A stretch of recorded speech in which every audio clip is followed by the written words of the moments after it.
what makes you believe that Haiti succeeded and then Guadeloupe failed? Not just Guadeloupe failed, but every other slave revolt in the history of the world failed. So Haiti is very unique. Your question is why did that revolution begin and succeed?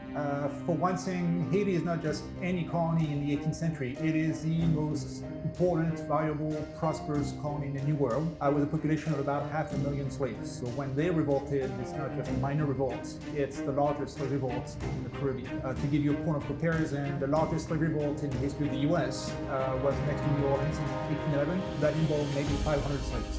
The initial slave revolt in Haiti is 50,000 slaves in northern Haiti, and eventually the entire population of the island, 500,000. So it's 1,000 times larger than the largest slave revolt in the US. So numbers are big. Let them cook. Let them know. Let them cook. And I appreciate that. Like I said, I've been excited about it. I'm genuinely trust me, I got like a million questions for you. Yeah, because a lot of people doesn't know that, like a lot of people don't know, like Haiti is the first black country independent. Like we know, we're the first country, black country that's like, when you made it to Haiti, you were a free man as a slave.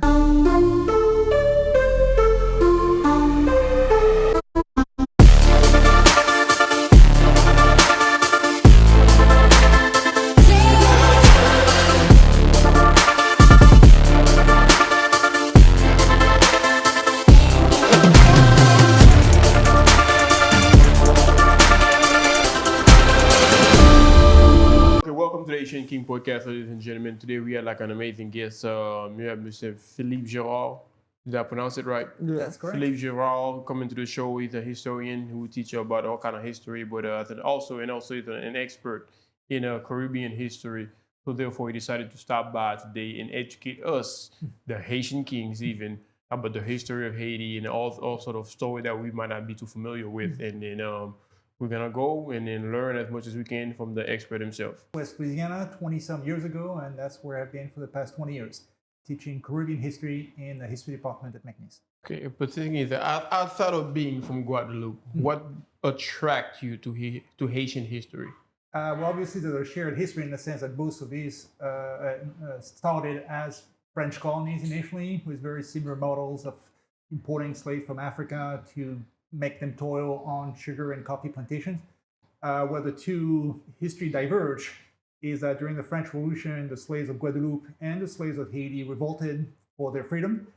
Those of Guadeloupe were defeated, re-enslaved under Napoleon, and Guadeloupe remained a French colony, and still to the present time it is a French overseas territory. The slaves of Haiti won their slave revolt. That's the one and only successful example of a slave revolt in the history of the world, not just the Caribbean. And Haiti won its independence, and that's how they charted their course towards an independent country today. So there's a shared trunk of a history, but that diverged at some point during the revolution. As we both know, Haiti got its independence in 1804. Yes. Within your expertise, what makes you believe that Haiti succeeded and then Guadeloupe failed? Not just Guadeloupe failed, but every other slave revolt in the history of the world failed. So Haiti is very unique. Your question is why did that revolution begin and succeed? For one thing, Haiti is not just any colony in the 18th century. It is the most important, valuable, prosperous colony in the New World with a population of about 500,000 slaves. So when they revolted, it's not just a minor revolt, it's the largest slave revolt in the Caribbean. To give you a point of comparison, the largest slave revolt in the history of the US was next to New Orleans in 1811. That involved maybe 500 slaves. The initial slave revolt in Haiti is 50,000 slaves in northern Haiti, and eventually the entire population of the island, 500,000. So it's 1,000 times larger than the largest slave revolt in US history. So numbers are there. Let them cook. Let them know. Let them cook. And I appreciate that. Like I said, I've been excited about it. I genuinely am, because trust me, I got like a million questions for you. Yeah, because a lot of people doesn't know that, like a lot of people don't know, like Haiti is the first black country independent. Like we know, we're the first country, black country that's like, when you made it to Haiti, you were a free man as a slave. But I gotta ask you also your personal opinion on that matter. We are the first black country ever to ever get their independence.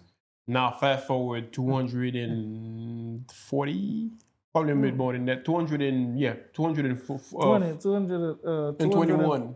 221 years. Right? 221 years later, yet Haiti is like one of the poorest countries in this current living world that we are in. What is your personal opinion towards that? Well, we'll get to the more recent history. I'm more comfortable with the revolutionary period. As a historian, we're always uncomfortable talking about the very modern past because the dust has not settled and so forth.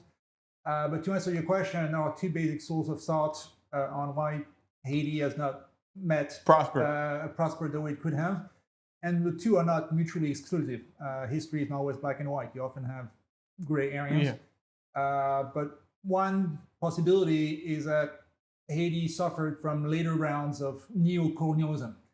That maybe in 1825, the French came back and said, well, if you want your independence to be recognized, you have to pay a big indemnity. We know about that. In 1915, the U.S. recolonized Haiti and occupied the country for 19 years. Then there was a second occupation in 1994. We know about all those. So you could say that's one aspect, that there's a neo-colonialism going on. The other reason would be more domestic, that Haiti has not always been ruled by the best rulers. I guess, I don't know how old you are, but you might have encountered the rule of Papa Doc or Baby Doc. That's before my time, but I'm aware of it. Their rule was quite destructive in terms of stealing from the government, forcing all of the smart people to immigrate. And I would say it's a big reason too why Haiti is suffering today. It's a brain drain.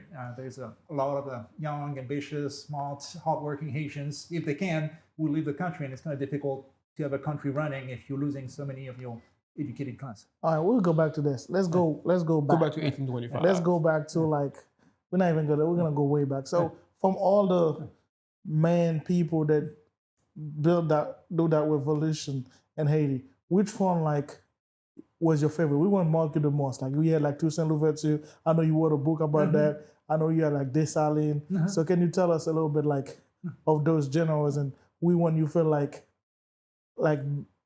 what make the revolution possible? Okay.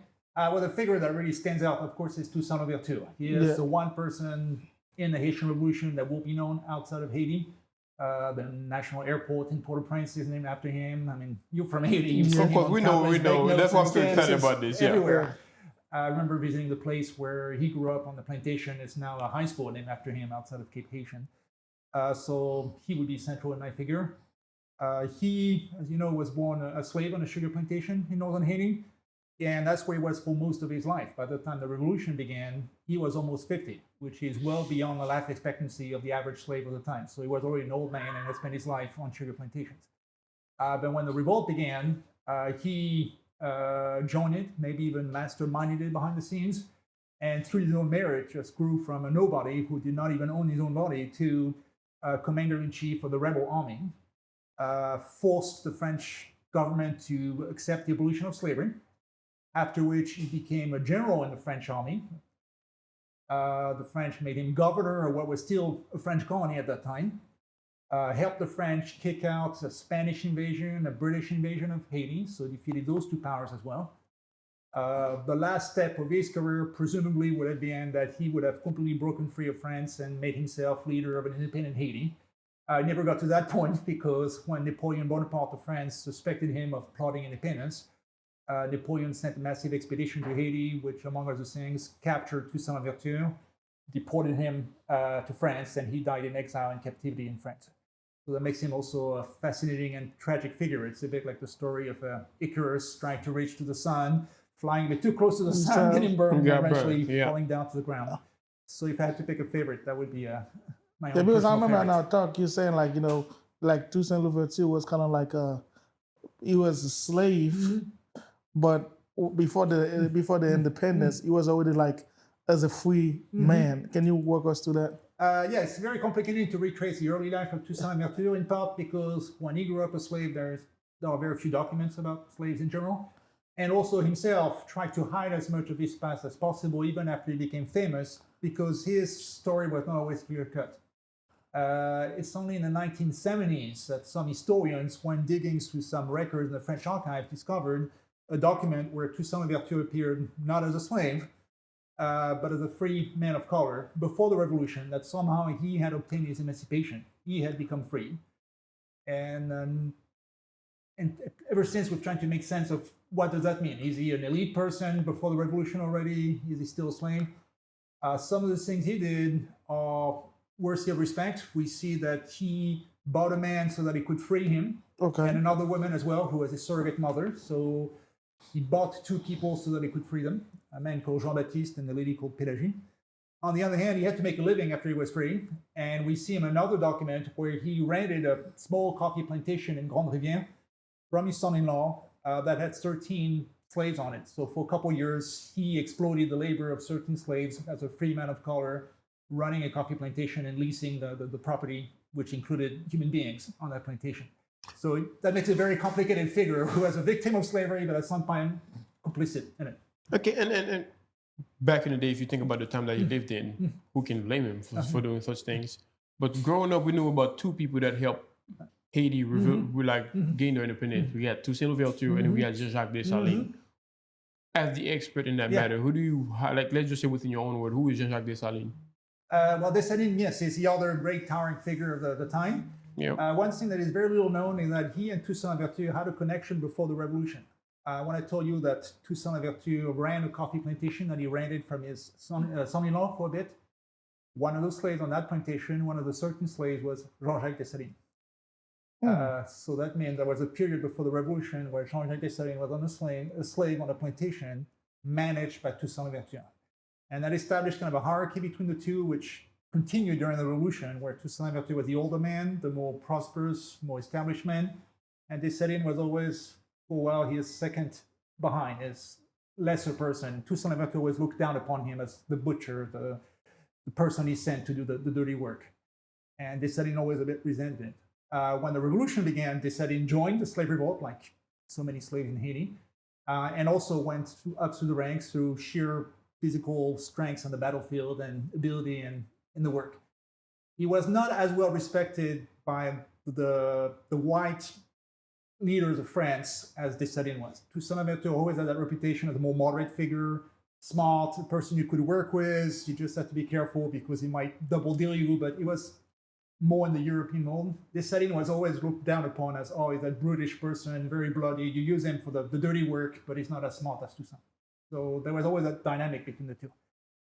The dynamic came to a kind of a head at the very end of the revolution in 1802, when Toussaint Louverture was deported to France on orders from Napoleon, and Dessalines came to the foreground as now he was no longer the second guy, he was the main guy. And that's when in the last couple of years of the revolution, he became the leader of the rebel army, won that famous victory at Vertières that defeated the last bits of the army of Napoleon. He is the one that formally declared independence, January 1st, 1804. So I know in Haiti would be seen as the one guy that actually pushed Haiti across the finish line. Basically, and truly brought independence. Outside of Haiti, it tends to have a poor reputation, especially among majority white countries like France or the US, because after independence, Dessalines, to seal the independence of Haiti, ordered that all the whites still living in Haiti be put to death or exiled. So that gave him a very bad reputation in the white Atlantic world in the 19th century. I did notice that on the seal of your podcast, you have a flag of Haiti there. Yeah. And there's a connection to Dessalines there. The story is, I don't know how accurate it is, but that during the Haitian Revolution, Haiti was still a French colony. Yeah. So was flying the French tricolor, blue, white, red, which in Haiti was meant to represent the three colors, blue being like the black population, white, the white population, and red, the mixed race population.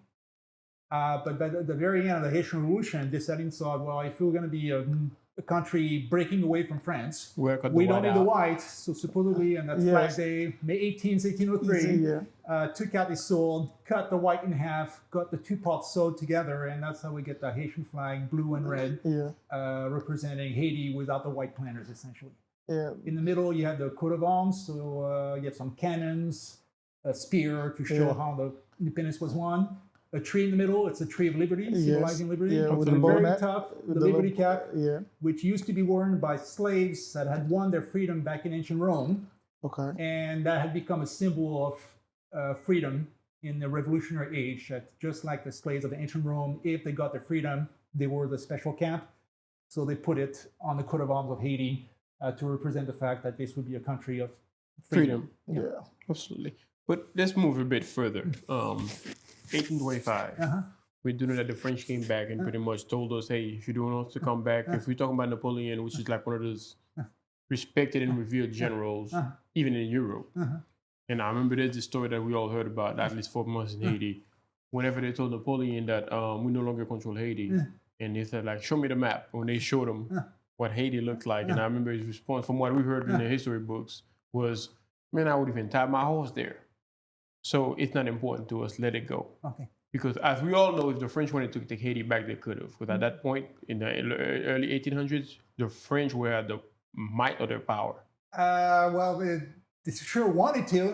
Napoleon actually tried very hard to get Haiti back. In 1802, he sent a massive expedition under his own brother-in-law, General Leclerc, an army of 43,000 troops. But General Leclerc, I believe, died from what you call the yellow fever. Yeah, he died there, as did most of the troops sent by Napoleon, who were defeated either by yellow fever or the bravery of the troops that fought against them. So Napoleon tried extremely hard to get Haiti back and failed. So maybe after the fact, he said, oh, it doesn't matter. But no, it did matter to him based on how much he dedicated in terms of resources. He was trying. But 1825 was, that was not Napoleon at the time. No, that's much later. That's much later. But was Napoleon? No, it was not Napoleon. It was the whoever the French at the time felt like, okay, now if you want to come and get your independence, so we want you to force to not come and get attack you again. So we want you to give us some money. So that's what I'm to ask. Which in your own expertise, why did he not invade all over again instead of just saying, give us enough money to just leave your way? Within your expertise, why do you think that happened? As I said, Napoleon did try to take Haiti back under full French control in 1802, 1803, dedicated a lot of resources, failed miserably, and that's when Haiti formally declared independence. And after that, Napoleon never tried again, in part because he had failed and he didn't want to have a repeat of that. And there was always some war going on in Europe, the British Navy blocking the seas. So for the rest of his reign, he never had the opportunity to do that. The incident that you're mentioning, 1825, is much later. It's after Napoleon was dead. Charles X was King of France at that point. And there was, at that point, Haiti was free and independent, but no other country in the world recognized it as such. There was always a stigma associated with this is a black republic of former slaves who had rebelled against France. So a lot of other countries still officially said it's a colony of France, even though France did not control it. So what Haiti did by paying that indemnity was to get the French to stop any threats of reinvasion, formally recognize that for sure the colony was no longer a colony, it was independent, and establish normal diplomatic relations so that, well, Haiti could trade with all the country in a normal way and have ambassadors and be accepted as a member of the international community nation.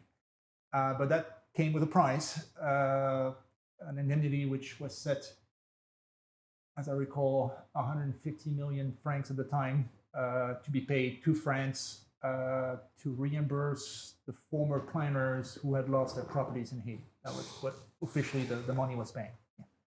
And I remember in 2004, that's like a whole lot more recent now, and then we had this thing that was going around in Haiti. I'm sure you can recall, to where like the whole population felt like, to where like the whole idea was to push to get the money back from France. But that's what President Harris still wanted to get done. And to get the money back from France. And then I remember like there was this low, how many call this, the energy in the country to where like a lot of people just felt like, okay, this country's just going to change for the better all of a sudden. But that never happened. So within your, of course, your expertise, what do you think that happened? Well, yeah, you're referring to Jean-Bertrand Aristide, was president right around the time of the Bicentennial. I think he made that first call 2003, 2004. So when people were celebrating the Bicentennial of the Revolution. And he's the one who revived that issue of, remember when we had to pay to get our independence recognized? And in his view, the payment of the indemnity and all the money that Haiti had to borrow and then reimburse over decades after that was one of the causes of Haiti's poverty over the long run. That's how he framed it. And so he asked that France repay the money, not 150 million, but 150 million plus interest compounded to what it's over worth 200 right now. years. So that adds up when you pay interest on the interest. And so that came up to an amount of 21 billion. It was very specific. So and so, and 57 21 cents. billion, 684 million. Something like that. 136, because I'm like 21 billion, 600. Like, I know Yeah, the song yeah, they yeah, made about it. yeah. That's why I know the numbers so well, because they had like a whole song going about it. I remember, I think it's But 21 in French, billion. in French it'd be like trillion. It's not billion. It's trillion. 21 well, it's trillion. 21 and 9 zeros. Yeah, whatever the- Basically, yeah. Yeah. So what's in your opinion? Why that never 21 happened? billion. Do you feel like perhaps it's a third world country that didn't have the power to enforce it? Or maybe... But Haiti obviously does not have the power to force France to pay it. France never paid that money back, and frankly, will never will. I mean, I don't think any Yeah, they French never government will. will pay that money. 21 billion, even by the standard of a large economy like France, that's serious money. And I think we had a conversation Yeah. together about that. France would also be very concerned that if it set the standard that France is responsible for all the wrongs that are committed in its colonies, starting with Haiti, To other that colonies means that that come every around. other colony in the world could say, well, by the way, you did that to us, that was not nice. And France was a major colonial power. So Mali comes in, the Ivory Coast, Chad, Niger, Central African Republic. I mean, France had dozens of colonies. So no French government will ever be on the record saying, okay, we're going to give that money to Haiti. That would expose it to many more claims by other But I countries. feel like our case was a bit different, though. It wasn't just the thing that was being done to us; it's about the money that we've paid out of our own pocket. So therefore, I feel like maybe our case should be a bit. At least we worded differently. Yeah, but I mean, I'm just saying, if you the minute you open that gate, anybody can come up with a reason why they should feel like a reparation. But I understand at that point because we actually Paid paid them. money. You Yeah, know what I I'm saying? We understand what you gotta. mean, So we actually paid that money, and I felt like it was unfair. But that was one of the main reasons, like that put Haiti in a with first, even though after the independence. So when you become the first black country independent. So they had to shut Haiti down. Like there is no boat that can come in. No boat was doing. So Haiti was just like isolated from because you didn't want no slave from other countries, like from the United States or France, to know about hey, there is this country that got this independence. So you can just go there. So it was not for business. It was not good for business. Then so that put us in a bad situation, thinking like nobody's trading with us. So making Haiti never really develop in a sense. And then you had a bunch of slaves that used to be like working hard, being free. You know, nobody want to work in a sense, kind of like, you know, trying to get the country to level. So it's become, now you got a bunch of people that never been to school, never have the idea how we gonna, that's when you end up being, that's the first civil war started really in Haiti because slaves started fighting for, you know, generals getting a bunch of land and that's the main thing. Then now you got all the way to 1825 when we finally get a little things together. Now you come in and just say, hey, I want you to give me money for if you don't want me to take you over. But we're looking at France compared to Haiti. If they want to come, that's a problem we didn't want to have. But they could have left us alone, but they didn't. So now that kind of like put a dent again in our economy. Then, okay, well, maybe like close to like 90 years later, the United States felt like, okay, hey, let's come in over there and take Haiti over. Talking about 1917, right? 1915, take all our shit, stole a bunch of golds and go and wipe us out again. But let's try to isolate everything. What is your opinion about the occupation in the early 1900s? I've never studied in detail. You're talking about the U.S. occupation? The U.S. Yeah. occupation in the 1900s. Yeah, I've never studied in detail, so I can't give you a very that- expert moment. The way it was justified at the time, it was Woodrow Wilson was U.S. president, and he was a president who had a great idea of himself as a idealistic man that was going to fix everything about the world in almost a self-righteous way. He was going to make the world safe for democracy and teach countries how to elect good men. That to his view, the U.S. was a city upon a hill, a beacon of freedom, and everybody would learn from it. When you looked at Haiti, you looked down on Haiti as being an unsuccessful experiment in nation building. You have a lot of instability in Haiti in the early 1900s. The président éphémère, they call them ephemeral presidents that came and went every 6 months. So that's how Wilson justified the invasion, to say we're going to occupy Haiti, but to teach them how to elect good men. And there was a bit of a racial condescension that went into it. It's like the white U.S. Marines will come in and tell the black people in Haiti of how they should run their country. That lasted for 19 years, and that's something that the U.S. did in a lot of countries in the region around the same time. It's a Haiti of American imperialism in the Caribbean, of invading one country after another to try to create more favorable institutions. That And in 1934, when Franklin D. Roosevelt was president, and he was far less interested in invading countries in Latin America, so he started what he called the good neighbor policy of let's stop invading our neighbors, and then the troops finally withdrew, but after 19 years. I know you like, based on that. So, and to you, like from writing all these books, what was the most interesting stories for you, like about Haiti? That was like when you was doing all your research, writing all the books. Tell me what stories that feel like that was so captivating and all of it for you. Do you have like 5 hours? Go ahead. No, we do. Go ahead. I want to hear details. Every time I encounter a document, it's like, oh my God, I can't believe that happened. And then there's something else and something else. You have a book there that I just gave you. It's the last book that I published, Day in Colonial Haiti. And it's 24 short chapters on 24 people that I encountered where I said, oh, their story is very interesting. So I'll give you a few of those examples. One lady I encountered while going through judicial records of sad stuff, executions of rebel slaves, was the wife of the executioner in Petit Goave. So at that time, we're back in the 18th century Caribbean. Absolutely. There was a very firm system of justice where every person who rebelled against the slave system would be put to death in some horrific fashion. I'll spare you the details, but either you were burnt alive or broken to bits on the wheel, some horrific fashion. But you need to have somebody to do it, le bourreau, the executioner. And nobody wanted to do that job because it was poorly regarded. So strangely enough, they would assign it to another slave who himself had been sentenced to death. And he was told, well, either you accept to be the executioner from now on, and you won't be put to death, or you will be put to death. So it's another poor sap that was there doing all these horrible tortures on fellow slaves. And I encountered a document where one of these guys, his name was Jacob, after a few years of being executioner, wanted to have a halfway normal life, and he said, can I marry somebody? And he said, here's a woman who herself has been sentenced to death as a slave runaway who assisted other runaways. Can I marry her instead of executing her?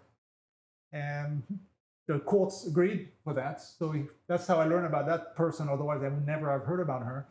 That she had been sentenced to death. So it was only reprieved on condition that she married the executioner, which is like a very bizarre way. We're early February. It's almost Valentine's Day. It's a love story of how two people met in 1724. Lady was. But it raised a lot of issues of consent, obviously, because either she said, yes, I will marry the executioner, and if not, well, she would be put to death by that very person. So it's a very odd... Yeah, I mean, there is no question about it. That's a very bizarre Romeo and Juliet kind of story. Yeah.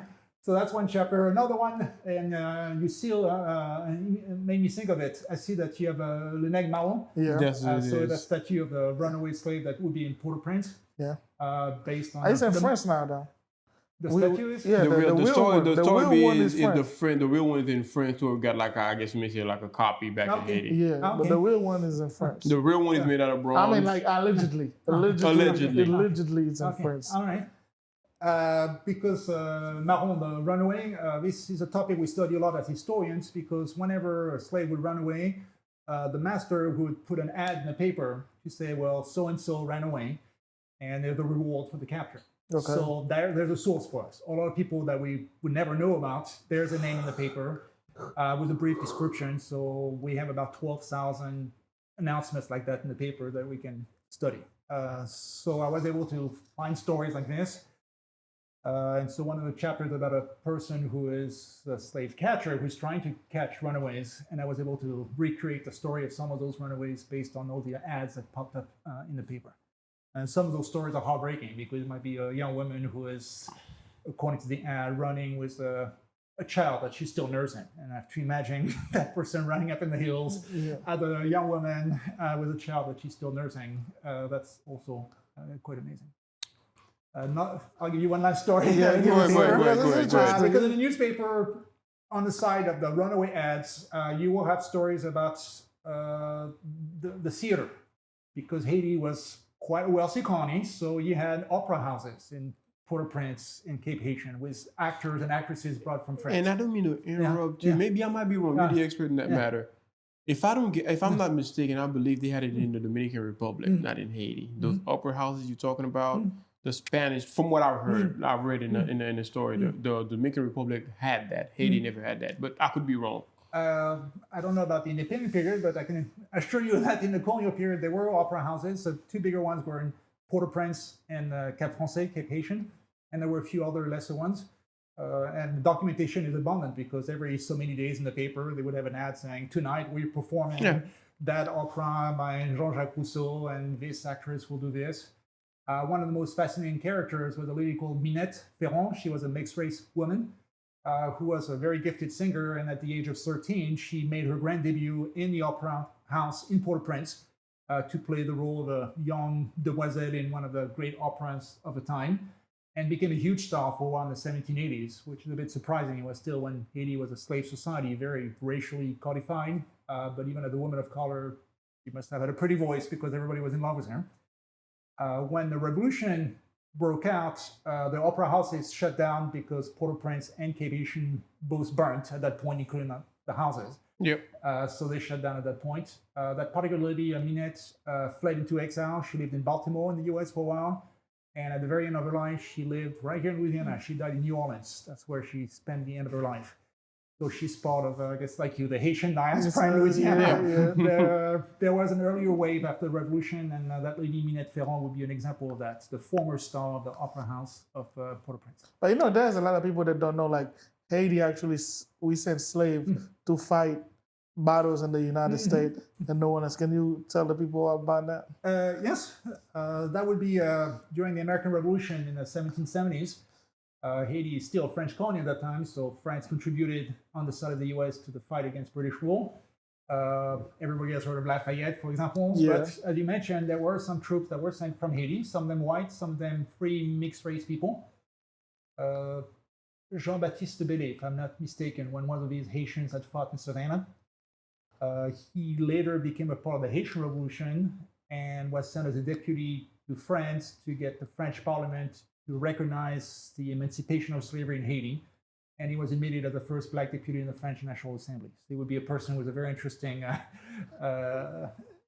life that included a stint in the siege of Savannah. If you ever get a chance to visit Savannah, that piece of history is now being remembered, and they've made a nice monument to the free people of color from Haiti that fought in the siege of Savannah back in 1779. There is an actual monument in Savannah today. Okay, allow me to ask me a question about something even I'm myself not 100% sure about. I kind of know the vague story about it, but not in full details. Because you got one island that owns two countries, to where one speaks Spanish, the other one speaks French and Creole. Can you help people distinguish what makes the Spanish people sold that half to the French? Yes. Well, let's get the story all the way back to 1492. Let's go. Yeah, Christopher Columbus sailed in there. Yeah. So on his first voyage, he stopped in the Bahamas, in Cuba, Hispaniola, that's how he named it. Yes. Today, Haiti, Dominican Republic. And that's where he established the first Spanish settlements. Hispaniola was the first focus of the settlement. Santo Domingo, for example, the La capital Perle of the des Dominican Antilles, Republic. what? La Perle des Antilles. Yeah, La Perle des Antilles. And so from the get-go, it was the entire island was a Spanish colony. But in the centuries that follow, well, for one thing, the Spanish killed off the Taino population, the Native American population, so there was nobody left to exploit, and not much gold in Haiti proper, so many of the Spanish conquistadors decided to go to Mexico, to Peru, thinking there were greater riches to be done there. So a lot of the parts of Hispaniola were kind of abandoned by the Spanish or left to go back to native states, great forests, feral pigs. And so some French people starting popping up, buccaneers, they call them. The buccaneers, they would make a boucan. They would hunt the animals, smoke the meat over an open pit, so a boucan, and then sell that as like beef jerky to passing ships. And eventually, because they were good shots, they figured instead of attacking animals, we could attack Spanish galleons, and then buccaneers became pirates, not just professional hunters. And that's how the French first showed up in the western part of the island as pirates and hunters. Okay. They became numerous enough that they were able to displace the Spanish from the western third of the island. And at the Treaty of Ryswick in 1697 is when Spain officially recognized that they had lost control of the western third of Hispaniola and that it was French because the French pirates had taken over. So that's how the island got split in two. The western third over the next century developed into a large network of sugar plantations, coffee plantations, with a huge influx of African slave labor brought by the French. The eastern two-thirds, well, that remained a Spanish colony, which eventually became the Dominican Republic. And so those two islands now have a different linguistic profile because of the colonial role being different. But I'm glad you said that. But let me ask you this: so if it was pirates that take the west side of Haiti, and this, how the whole French army end up being and like it become like a national thing if it was just pirates? Yeah, it's a good question. The pirates come first, yes, by the 1660s, 1670s. You have pirates everywhere. But eventually the French government thought if we have French nationals that are effectively stealing a whole bunch of territory from Spain, we might get it recognized.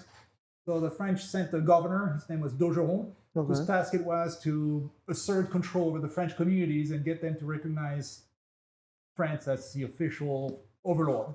It was a difficult process because those pirates were pretty independent and took several decades before they accepted to recognize France as their official overlord. Speaking of the song, he's talking about like like the Grenadier la chose qui mourit à faire. What was what started all this? To tell you the truth, I am not too comfortable with the origin of that particular set of lyrics. What I do know is that during the end of the Haitian Revolution, 1802, 1803, Napoleon sent all these troops to essentially re-enslave Haitians. And the troops he sent were troops from the French Revolution who saw themselves as being the defenders of freedom. And these are like runaway French people from the provinces. They don't own slaves, and they arrive thinking they're fighting for freedom. And when they arrive there, they were taunted by the Haitian troops on the other side that would say, well, we are the true defenders of freedom. You are tools of the planter class here to re-enslave them. And I know a lot of the Haitian rebel troops recycled slogans of the French Revolution, the French tricolor flag, to kind of turn it against the French and to say, we are the true defenders of freedom. We represent the ideals of the French Revolution, and you are tools of the planter class. So if I had to take a guess, it might be that some of his lyrics were borrowed from French revolutionary songs and turned on their head to say, we are the true defenders of freedom. Well, let's go. We know, like, after the independence, so we had the side, the Haiti, and I know for the side that wanted to go and we wanted to take over the Dominican Republic. Like, even though we did, but not to the level that we wanted. But the first time that we tried with this island, can you walk us through that? Yes, the Dominican Republic and Haiti have a complicated history. The first actually to invade the Dominican Republic was Toussaint Louverture. We're back to him. In 1801, when he was still governor of Haiti in France's name, he decided that he wanted to govern the entirety of the island. And he actually sent his brother to invade what was a Spanish colony at the time successfully. So under Toussaint Louverture, for a brief period, the whole island was under his rule. 1805, Dessalines himself tried to unify the whole island. He was specifically concerned that the French might use that as a base to attack Haiti yet again. He failed in that process. Then moving on to the 1820s, so that would be Jean-Pierre Boyer, by that point was president of Haiti. He successfully invaded the Dominican Republic yet again and unified the whole island of Hispaniola under Haitian rule, which is interesting because when he invaded the Dominican Republic, Jean-Pierre Boyer proclaimed the abolition of slavery there. So it's also the time when the abolition of slavery was extended to the Spanish side. That is interesting. So how they end up taking the island back? Eventually, the Dominicans resented being ruled by Haitians and revolted. And that's why we're still fighting till this day. Yes, so very well, you know that better than I do, but there's a long and complicated history. You talked about the Spanish divide, Spanish-French divide. The languages are different. One used to be a Spanish colony, mostly French. There's a racial divide. The plantations were far more developed on the French side, so a lot more Africans were imported. They won the slave revolt and kicked out the French, so Haiti is a more African racially island. Dominicans see themselves as more Hispanic, more light skinned. So there's also a racial divide there. Yes. And there's a history of who invited whom. But when you look at them in a sense, though, they look. A lot of them look black, but for them it's just the fact that they're kind of like a a mix, and they see themselves more like superior in a sense than like compared to like Haitians and you know I don't have no problem with any Dominican, but it's just kind of like those Haiti and versus Dominican Republic. You always got some crazy stuff going over there, like the way they treat Haitian over there. I know the countries is terrible when we go over there. I guess in a sense because you make a good point. Maybe they felt like, hey, you occupied us for a time. Now we're just gonna make you pay in a sense, kind of like. Oh yeah, I saw that there are sets of grievances. In the period that I studied, the 18th century, Haiti is the rich, prosperous colony. So people in Haiti tend to look down upon the Dominican Republic as being this backwater area that is very thinly settled. Nowadays, the tables would have been flipped. A lot of Dominicans would look down upon Haiti as saying, this is a poor neighbor, and they would look down upon that. One tragic incident was in 1937, so I think Rafael Trujillo was already leader in the Dominican Republic. He decided that he didn't like having too many Haitian immigrants in the Dominican Republic, so he rounded up a lot of them and deported them, but in the process killed an estimated 25,000 Haitians along the river massacre, the one that does the border. So there's a massacre on the river massacre to the tune of something like 25,000 people, like a mini genocide. So there's been a lot of blood spilled on both sides. And of course, there's the issue now of because Haiti is poorer than the Dominican Republic. Quite a few Haitians try to migrate there for jobs, especially on jobs that nobody else wants, like the sugar plantations and such.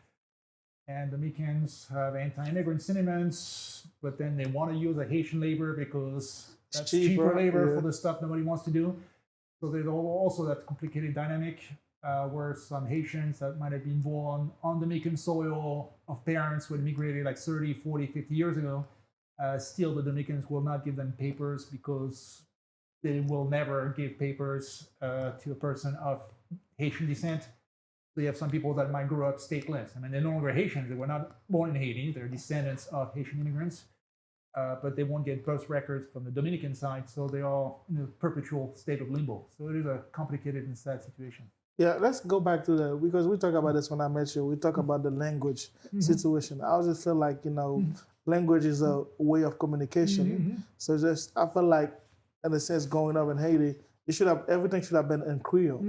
But in a sense, French was kind of like you feel like how would you say it's like that this old language that was still shadowing you. And then the thing is, I think you felt like in a sense like where you feel like uppity, like kind of like uppity. And that's what I was gonna say. Because if you look at both languages, because Creole is used on a daily basis. Every single soul in Haiti speak Creole, but they always tend to treat French as the better language.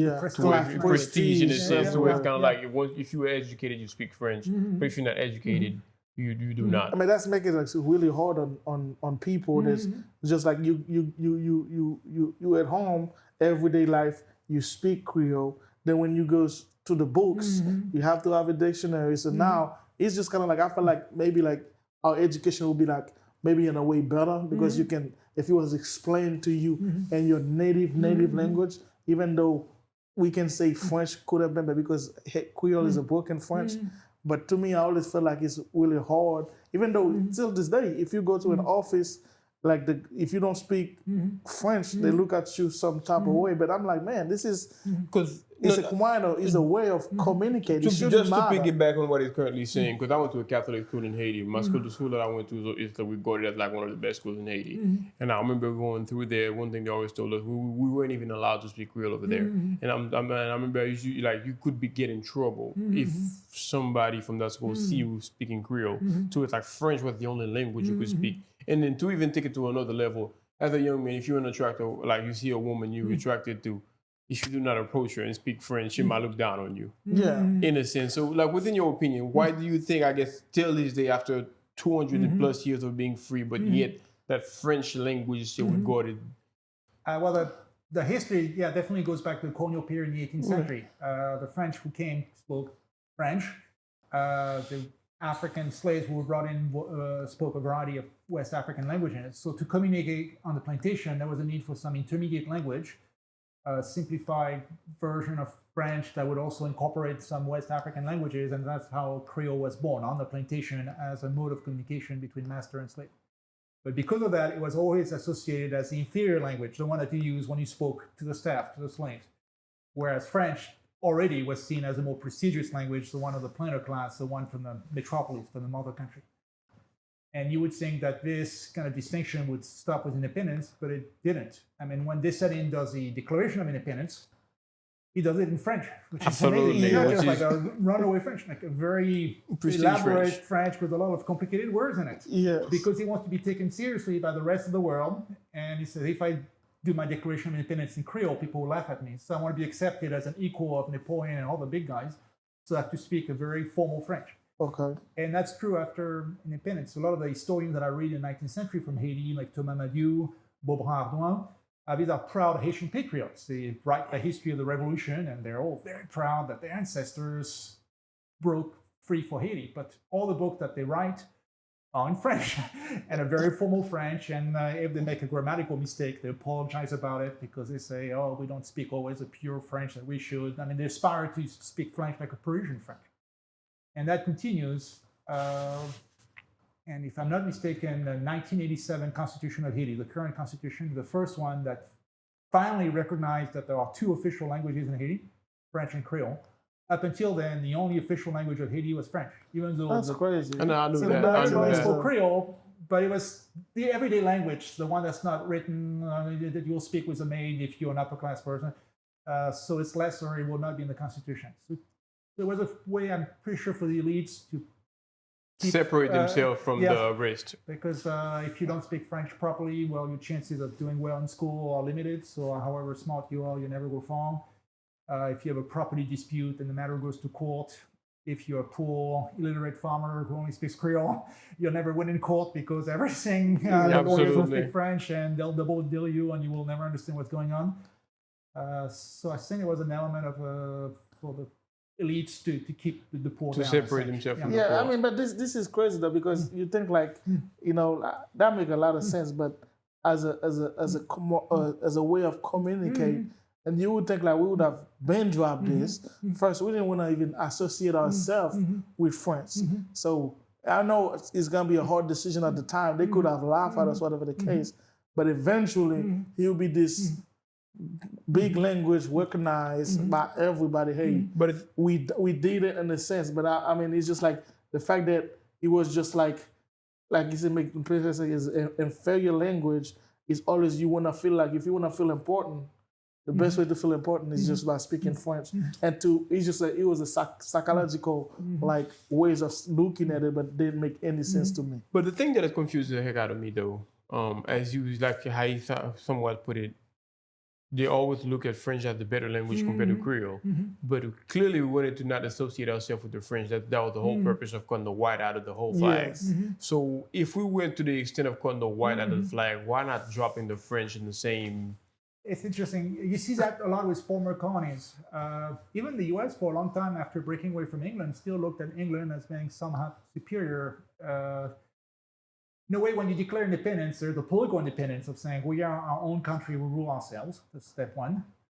And then there's economic independence. Haiti was still doing sugar and coffee after independence. So the economic model was still the same. Even though the country was independent, the goal was still to produce sugar and coffee on large estates to sell it to France. And then there's what I would call the ideological independence, the intellectual independence, where you finally realize we need to have our own culture, our own language, our own literature, and we need to stop looking up to the French, the former mother country in Europe as somehow being better. And that took a long time. In 1920, there was a big intellectual movement in Haiti called Noirisme, led by Jean Prince Mars. He was a local intellectual who thought, come on, it's the 1920s, and we Haitians still think of the French language as better, French culture as better, and whenever we want to do a piece of art or a novel, we always look up to whatever they're doing in Paris, and we try to copy that and do a Haitian version. And we shouldn't, because we've been independent for 100 years. Clearly, we have our own literature and such. And he would be one of the first ones to start thinking of Haitian folktales as being a genuine local form of literature that should be accepted as good as a novel from France. Or that people should not look down on voodoo as being some kind of satanic cult that has to be repressed, and the Catholic Church somehow it's better because it comes from Europe. Maybe the two should be seen as equal religions with their own value. And that Creole language should be as good as French. to create an ideological independence of slaves. Stay on that. Stay on that on the voodoo part. I'm glad you brought up the voodoo Yes, part. The thing because is, growing up from Haiti, of course, I saw voodoo. I've experienced it, and until this day, I've seen things in voodoo that nobody can help me make sense out of it because I've seen it. Okay. But before I even go any further, what's your understanding of voodoo? Well, like many things in Haiti, it has its roots in the initial experience on the plantation. Voodoo is a religion of African origin. I mean, there's still voodoo that is practiced in Ghana, Benin, today West Africa. Apparently, some of the voodoo also was imported from the Congo. The word zombie, for example, comes from the Congolese word vombi. So these are spiritual beliefs that existed in West Africa, are brought in with the slave ships. And when the slaves are on the plantation, they are supposed to be converted to the Catholic faith of their masters, so they get some rudiment of Catholic catechism and such. And out of that syncretic mixing of the religions emerges voodoo, which has some Christian elements to it, some West African elements to it.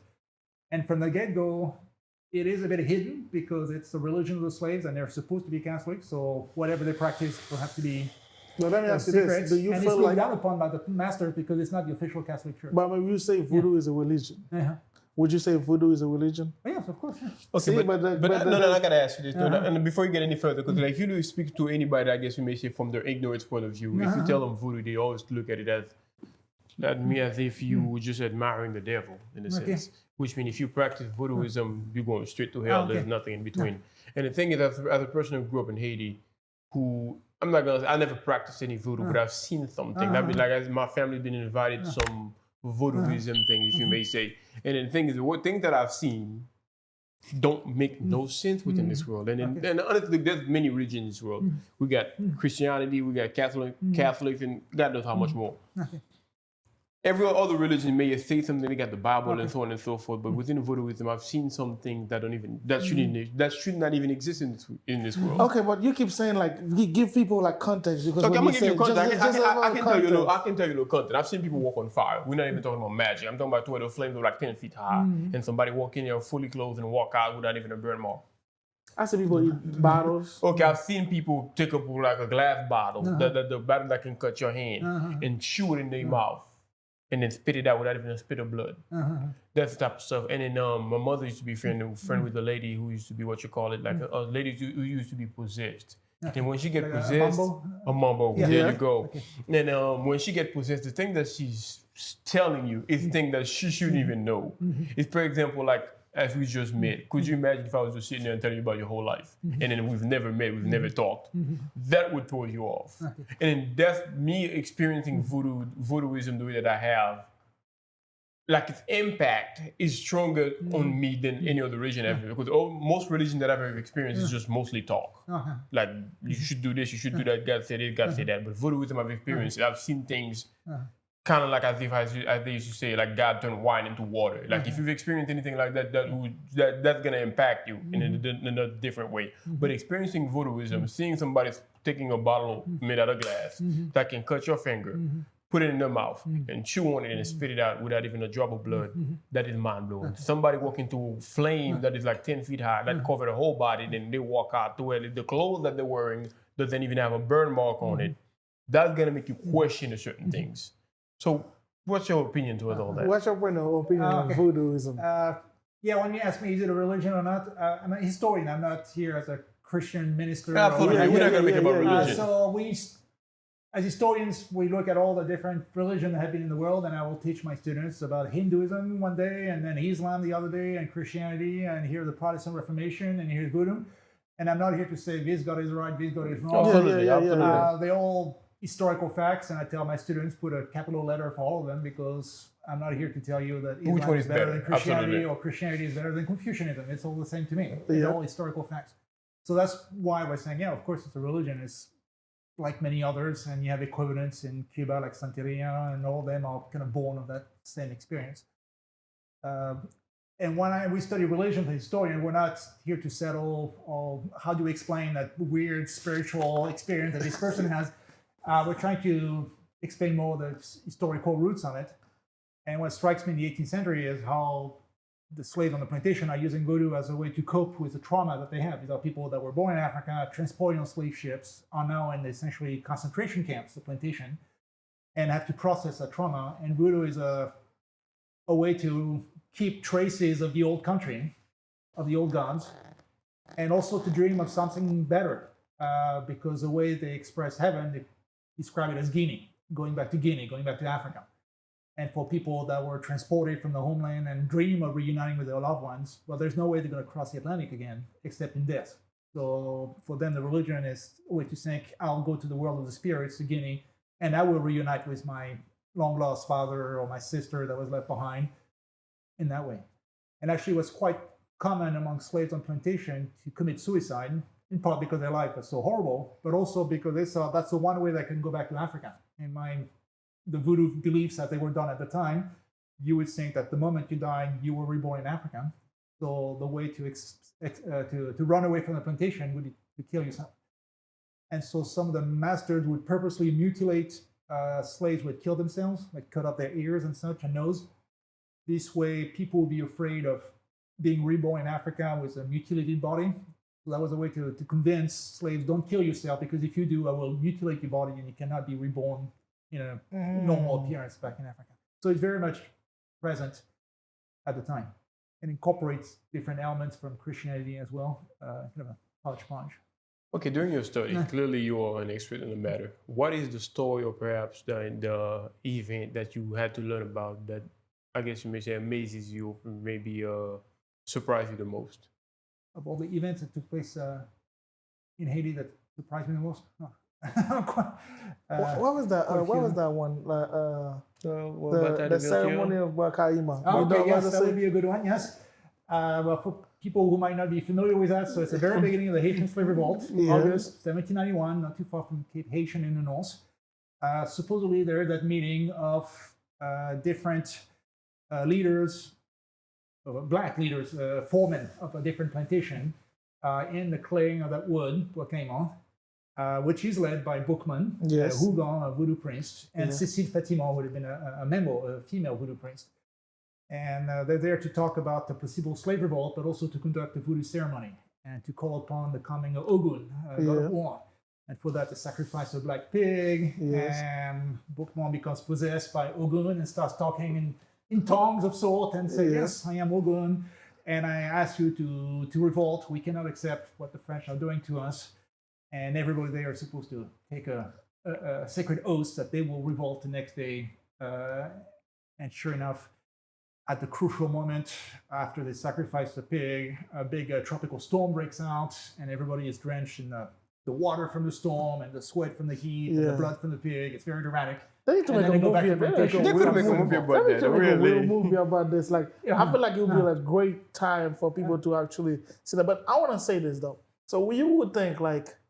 So remember, like when they introduced religion, Catholic to the slave, it was like, hey, this is white people, this is the color of God, and your color as black person is the color of the devil, and this is what they introduced the whole thing to us. So you would think like after the ceremony of Wakaima, where we actually had like we used the voodoo, and then like there's the sacrifices, and then we go to that battle and then we won. And you would think like, hey, let's make voodoo our number one thing. But for some reason, we go right back to Catholic and Christianity again, Christianity again. That's kind of like, man, that don't even. I mean, I don't like religion is mostly cultural. You know what I mean? So if I actually use this, I could have used anything. It could have been Allah, whatever. I'm not talking about just religion and a broader way, but I'm just saying, like, just so, man, if I use voodoo, does it work? I mean, after what happened in the ceremony, Ogun worked. I mean, that's what I would say. Ogun, possess Boukman and say, hey, man, we're gonna go and we're gonna win. And we actually go out there and we won. Let me ask you this. Do you believe as an expert in the matter who's been reading about all that kind of stuff, do you believe the story that you heard about voodooism? No, usually I'm a historian who try to explain things through traditional ways of this disease had this impact, this treaty led to this. You don't try to have magical elements to come in. Especially the story of what came on, the sourcing is very poor because the people were present at the ceremony. It's a secret plotting ceremony, so they're being very hush-hush about it. Most of the slaves present at the time are illiterate, so it's not like there's a secretary writing the minutes there or recording anything. If any of them says anything about anybody, they all get caught and executed. So nothing transpired at the time. We only know of the ceremony at the time because one of the slaves got arrested and tortured, and he announced that there had been some plotting ceremony without details. The actual details about Boukman and the speech, all those come out like 20 years later by some white planner who has heard of somebody through somebody who has heard it from somebody. So as historians, we're very cautious about how much of it is myth and how much is real.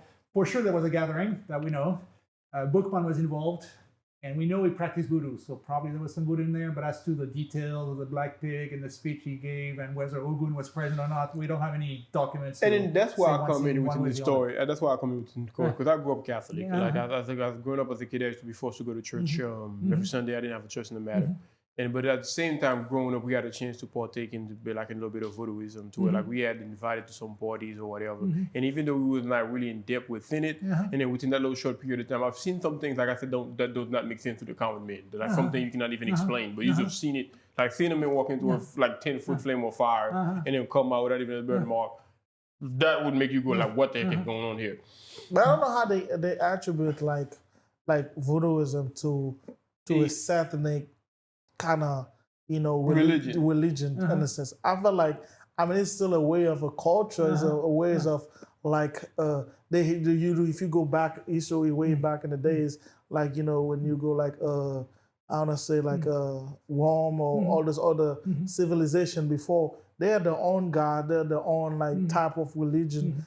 People that used to be like the deity in a sense. Yeah, but now how voodoo end up being associated itself, even though I don't do voodoo, but how you end up being like is a cultural, it should be a cultural religion, but instead it just got some bad, some sort of satanic like thing emblemed into it. Well, it's the same story as what we discussed earlier with the language, where French and Creole were both in Haiti, but French was the language of the planter class and Creole was the language of the masses.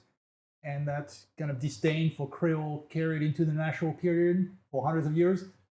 Same thing with the religion. The Catholic religion is the official religion of France and the planter class. He had some prestige associated with it. Voodoo is what the slaves do. And even after Haiti's independence, there is still that stigma attached with voodoo as the religion of the masses, and the upper class people, the up and coming people, they practice the Catholic Church. And we see that dividing the revolutionary groups. Toussaint Louverture, he is a Creole. He was born in Haiti. He has been in the colony for a long time. He was an up-and-coming person, a free person of color at some point. He was a devout Catholic. He would not mess with voodoo because he thought it was beneath him. He was trying to be accepted by the white planters as an equal, so he did Catholic Church. People like Boukman, people that might be born in Africa, are more associated with the field hands on the plantation. They practice voodoo. And so even after independence, all the elites in Port-au-Prince and such, especially mixed race people, would say, we're going to do Catholic Church because voodoo for us is the religion of the masses. And just like Creole is a language for the masses. But Toussaint wasn't a mixed person though, was he? No. Both his parents were from Benin. Okay, but he was, I just wanted to confirm that. But he was born in Haiti. He was Creole born in Haiti. And by itself, that put him in a high rank because there was such a high death rate among slaves that people were always imported from Africa to replace the dead.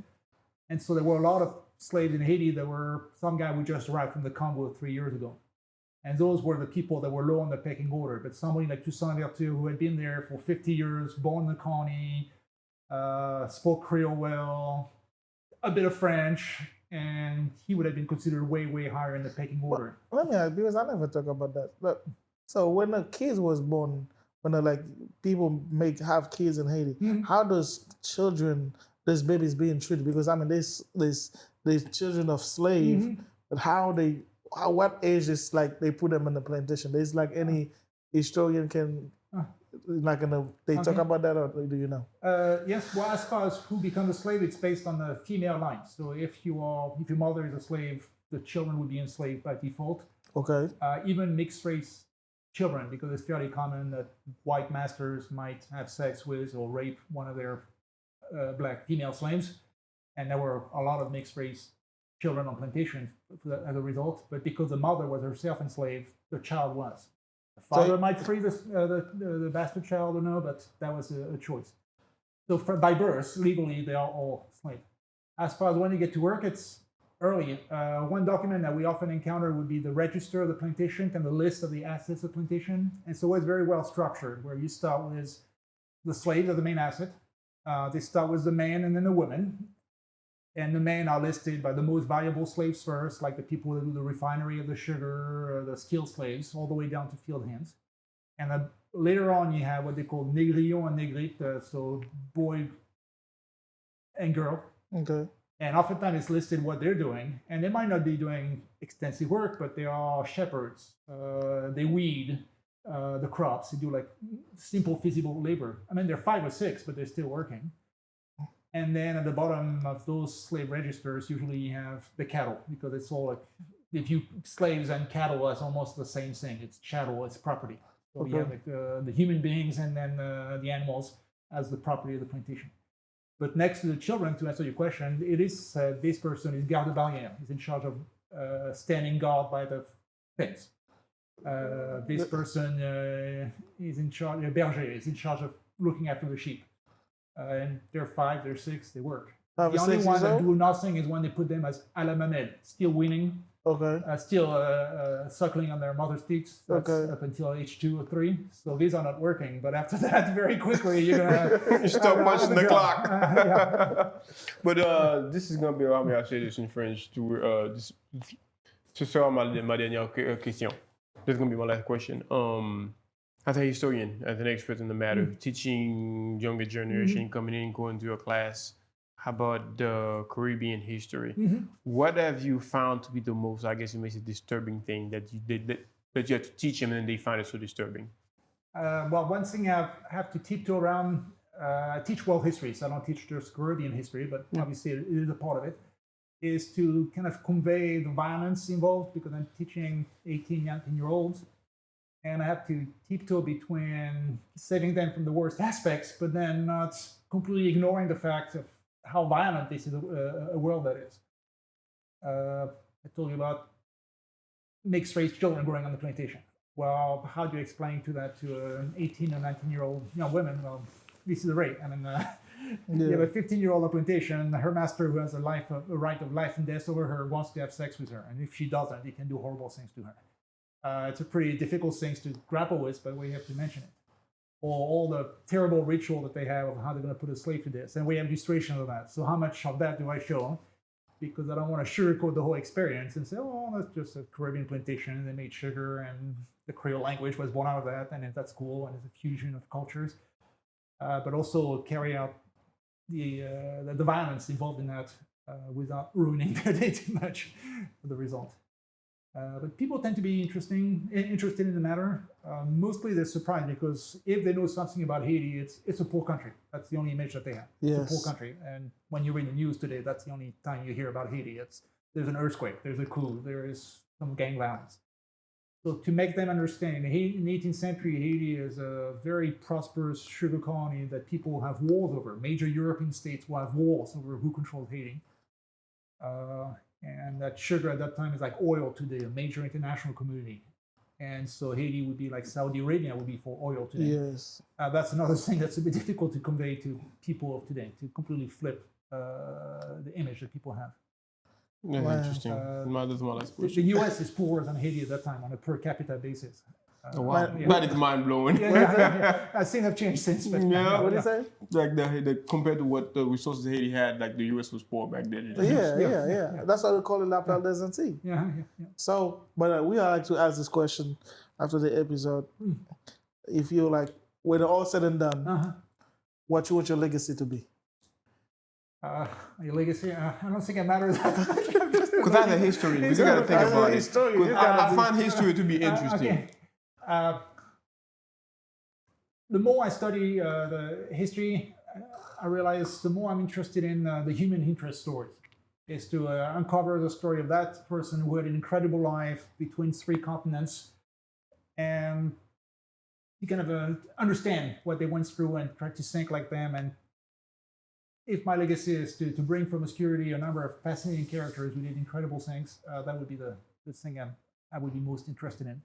Earlier, I mentioned Jean-Baptiste Bedin. I mean, he was probably born in the island of Gorée in Senegal in Africa, brought to the Caribbean on a slave ship, somehow obtained his freedom, become a free person of color in Haiti, fought in Savannah, Georgia. Later, during the revolution, sent as a deputy to France to get the French Parliament to recognize the abolition of slavery, winning the debate, admitted as deputy, the first black deputy in the French National Assembly. I mean, that's quite an incredible journey. That is a lot. And as if that is not enough, we have a beautiful portrait of him. Just look it up on Google. It's Belley, Bailey is his last name, of him as a French deputy in a beautiful uniform of the French Revolution. I'm like, boy, you've gone from a slave child in Senegal through Haiti to all these things. And you have a million stories of people like that who had incredible stories. Man, so like from being an historian, what like I would say like how would I use that word, like somebody that's just like inspired you, like from all your time teaching or before you even get to, what was somebody that had an impact in you, inspire you to become an historian? Okay. Well, I've always had an interest in history. I feel like I should be on the couch lying down, but you're the shrink and I'm here trying to dig deep inside. But going back as far back as I can think, I've always had an interest in history. When I was growing up, I spent a lot of time in Normandy, northwestern France. Okay. And at that time, a lot of people from my grandparents' generation, they lived through World War II. And living in Normandy when the American landing took place in 1944, World War II, that's their big event in their life. That they were there when the Americans came, the Nazis fought, and so forth. So I grew up on hearing old people telling all these stories that were always fascinating. And I guess I must always have had that little inkling for trying to recover the past.